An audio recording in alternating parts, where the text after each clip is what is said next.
თებერვალში ინფლაცია 4.6%-მდე შემცირდა, რა გაძვირდა და გაიაფდა საქართველოში. ამ და სხვა თემებზე რამდენიმე წუთში გიყვებით.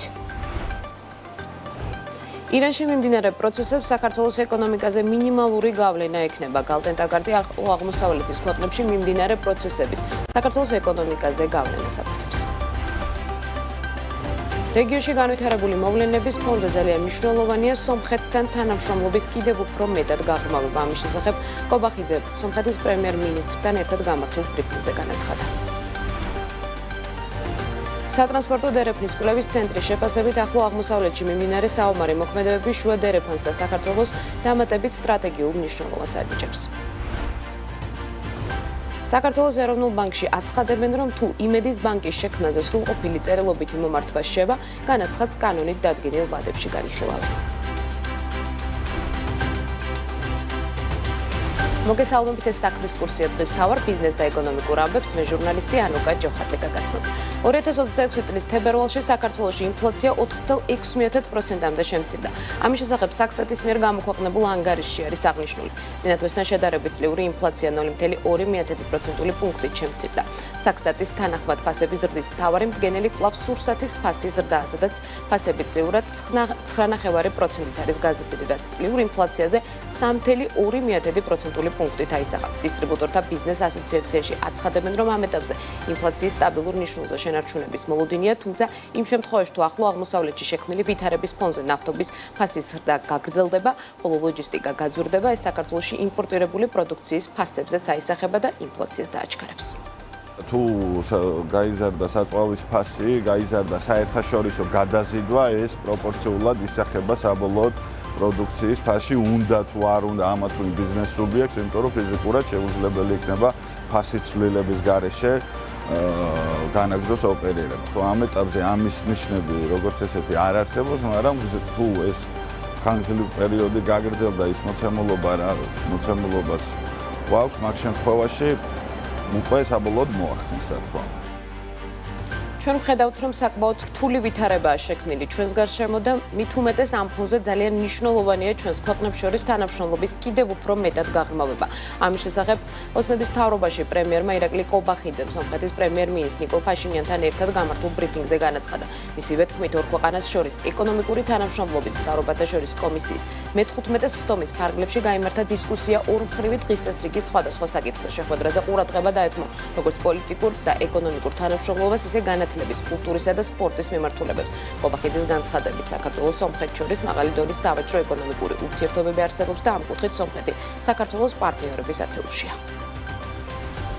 შედგა ძალიან საინტერესო დისკუსია სხვადასხვა თემაზე, რომელიც უკავშირდება ორი ქვეყნის თანამშრომლობას.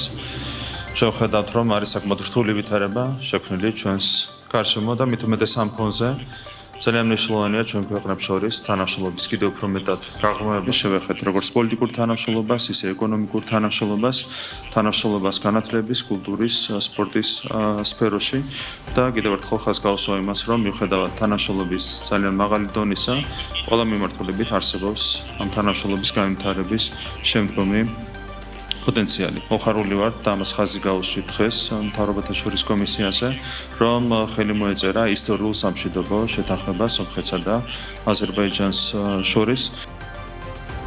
ირანში მიმდინარე პროცესებს საქართველოს ეკონომიკაზე მინიმალური გავლენა ექნება. საინვესტიციო ბანკი გალტენ ტაგარტი ახლო აღმოსავლეთის ქვეყნებში მიმდინარე პროცესების საქართველოს ეკონომიკაზე გავლენას აფასებს. საინვესტიციო ბანკის ინფორმაციით, საქართველოს პირდაპირ ეკონომიკური კავშირები ირანთან მცირეა. 2025 წელს ირანის წილი მთლიან სავალუტო შემოდინებებში ექსპორტი, ტურიზმი, პირდაპირ უცხოური ინვესტიციები და ფულადი გზავნილები 0.19% შეადგენდა. გასულ წელს ისრაელ-ირანს შორის მომხდარმა 12-დღიანმა კონფლიქტმა ცხადყო, რომ მას საქართველოზე ხელშესახები მაკროეკონომიკური გავლენა არ ჰქონია. საინვესტიციო ბანკის საბაზისო სცენარით, თუ კონფლიქტი დაახლოებით 1 თვეს გასტანს 2026 წლის მთლიანი შიდა პროდუქტის ზრდა მხოლოდ 0.2% პუნქტით შემცირდება. ინფლაციური ეფექტები კი ზომიერი და მეტწილად გარდამავალი იქნება. სატრანსპორტო დერეფნის კვლევის ცენტრის შეფასებით ირანში მიმდინარე საომარი მოქმედებების ფონზე რეგიონში სატრანსპორტო დერეფნების ბალანსის დარღვევა შუა დერეფანს და საქართველოს დამატებით სტრატეგიულ მნიშვნელობას ანიჭებს. ცენტრის მიმოხილვაში აღნიშნულია, რომ არსებული გაურკვევლობის მიუხედავად მიმდინარე პროცესები საქართველოს დამატებითი ტვირთნაკადების მოზიდვისა და რეგიონული ლოგისტიკური ჰაბის პოზიციის გაძლიერებისთვის ახალ შესაძლებლობას უქმნის. სატრანსპორტო დერეფნის კვლევის ცენტრში ხაზს უსვამენ, რომ ამ ახალ შესაძლებლობის გამოყენებისთვის საქართველოსთვის კრიტიკულად მნიშვნელოვანია ინფრასტრუქტურის განვითარება და ინვესტიციების მოზიდვა.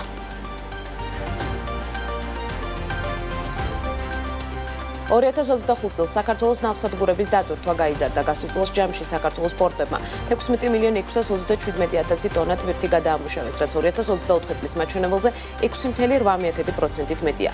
საქსტატის მიერ გამოქვეყნებული საზღვაო ნავსადგურების და ტერმინალების ძირითადი მაჩვენებლების მიხედვით გადამუშავებული ტვირთის 47.7%, გენერალური ტვირთი იყო 31%, თხევადი ტვირთი, ხოლო 21.3% ნაყარი ტვირთი.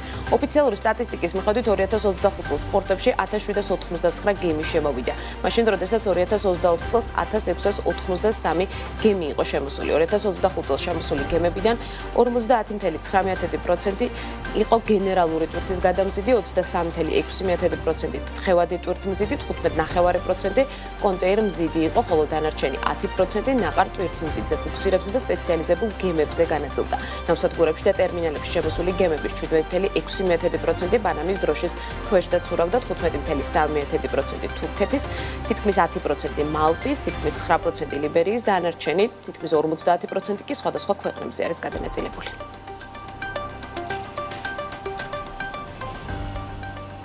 ორ 2025 წელს საქართველოს რკინიგზის მიერ გადაზიდული ტვირთის მოცულობა 3%-ით 3.3 მილიონ ტონამდე შემცირდა. აქედან 57.9% ტრანზიტზე, 34.7% საერთაშორისო გადაზიდვაზე და 7.9% ადგილობრივ გადაზიდვაზე მოდის. საქართველოს რკინიგზის 2025 წლის მაჩვენებლების მიხედვით საერთაშორისო გადაზიდვის რეჟიმში რკინიგზით გადატანილი ტვირთის ჯამური მოცულობა 75.8% მოდის ქვეყანაში შემოტანილ ტვირთზე, 24.2% კი ქვეყნიდან გადადილზე. ამ პერიოდში რკინიგზით შემოტანილი ტვირთის მთლიანი მოცულობის 35.8%-ის გამომგზავნ ქვეყანას რუსეთის ფედერაცია წარმოადგენდა. 27.2%-ის აზერბაიჯანი, თითოეული დანარჩენი გამომგზავნი ქვეყნების წილი კი 10%-ზე ნაკლები იყო. 2025 წელს რკინიგზით გადატანილი ტვირთის მთლიანი მოცულობის 16.2%-ის დანიშნულების ქვეყანას სომხეთი წარმოადგენდა, 9.2%, ყაზახეთი 8.4%-ის კი რუსეთის ფედერაცია. სხვა დანარჩენი ტვირთის მიმღები ქვეყნების წილი კი შედარებით ნაკლები იყო. თბილისის მუნიციპალიტეტის მთავრობის ხდომაზე კახა კალაძემ განაცხადა, რომ დედაქალაქში მოსული უხვი ნალექის გამო დაწყებულია ზარალის დათვლის პროცესი. მისივე თქმით, მერია ეტაპობრივად ყველა დაზარალებულ მოქალაქეს დაეხმარება. მიუხედავად იმისა, რომ მერიის მტკიცებით სამსახურების ზამთრის სეზონს მომზადებულები შეხვდნენ, კალაძემ აღიარა, რომ ნალექმა ქალაქში სერიოზული ინფრასტრუქტურული პრობლემები შექმნა. მისივე შეფასებით თითოეულის პერიოდში მუნიციპალური სამსახურები შინაგან საქმეთა სამინისტროსთან ერთად 24 საათიან რეჟიმში მუშაობდნენ. კალაძე ამტკიცებს, რომ არც ერთი მოქალაქის ზარი თუ შეტყობინება რეაგირების გარეშე არ დარჩენილა. გასული დღეების განმავლობაში მოსულმა უხვმა ნალექმა სამწუხაროდ ჩვენი მოსახლეობისთვის არაერთი პრობლემა შექმნა. ქალაქში დაფიქსირდა ხეებისა და ელექტროგადამცემი ბოძების აქცევის უამრავი ფაქტი, მათ შორის ზიანი მიადგა საქართველოს ეროვნული ბოტანიკური ბაღის უნიკალურ ხემცენარეთა კოლექციას და იშვიათი მერქნიანი მცენარეების გამორჩეულ ეგზემპლარებს. ასევე არაერთ მისამართზე ჩამოიშალა გრუნტის დამჭერი კედელი, მიწის მასა, დაზიანდა ინფრასტრუქტურა, დაფიქსირდა გადაადგილების პრობლემები. გზების ინტენსიურად წმენდის გარდა მუნიციპალიტეტის სხვადასხვა სამსახურს და მათ წარმომადგენლებს მოუწიათ პროცესში 24 საათიანი ჩართვა, რათა არსებული გამოწვევები მაქსიმალურად სწრაფად მოგვარებულიყო.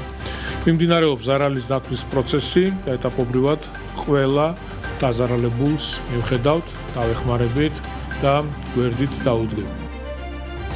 საქართველოს ეროვნული ბოტანიკური ბაღი ვიზიტორებისთვის დროებით დაიკეტა. ადმინისტრაციის განმარტებით გადაწყვეტილება უსაფრთხოების ზომებიდან გამომდინარე იქნა მიღებული, როგორც ბაღის გავრცელებულ განცხადებაშია ნათქვამი, თოვლის სქელმა საფარმა ბაღის მრავალწლიან ისტორიაში ერთ-ერთი ყველაზე მასშტაბური ზიანი გამოიწვია. სტიქიამ დააზიანა როგორც უნიკალური ხემცენარეების კოლექციები, ისე მნიშვნელოვანი ექსპონატები. ადმინისტრაციის ინფორმაციით დაზიანებულია იშვიათი მერქნიანი მცენარეების გამორჩეული ეგზემპლარები, რაც ბაღის ეკოსისტემისთვის სერიოზულ გამოწვევას წარმოადგენს. სპეციალისტების შეფასებით არსებული ვითარება განსაკუთრებულ ყურადღებას და ხანგრძლივ აღდგენით პროცესს საჭიროებს.